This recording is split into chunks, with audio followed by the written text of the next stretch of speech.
Je vous remercie. La parole est à Madame Amélie de Montchalin.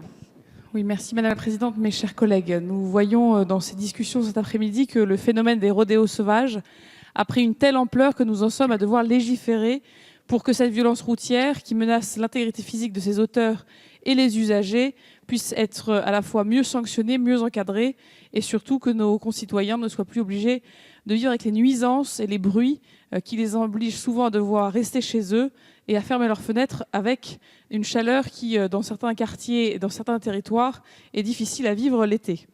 Le travail transpartisan qui a été à l'œuvre dans cette proposition doit attirer toute notre attention et montre justement le travail de terrain qui a été mené par les uns et les autres. Dans l'Essonne, où je suis élue, ce phénomène est identifié comme un sujet d'exaspération récurrent et l'objectif de prévention et de dissuasion face à ces comportements est essentiel.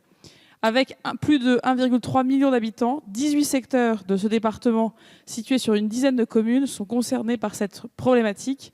Et entre septembre 2017 et mai 2018, ce sont 130 opérations de lutte contre les rodéos urbains qui ont été menées par la police et la gendarmerie. Seulement 7 personnes ont été interpellées pour commission d'un délit, 14 contraventions ont été relevées, mais seulement 2 véhicules ont été appréhendés et mis en fourrière. C'est bien trop peu.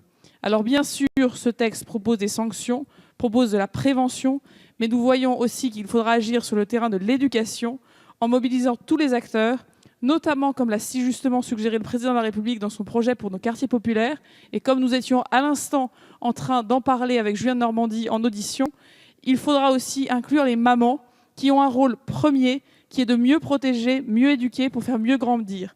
Nous avons besoin de ces mamans debout.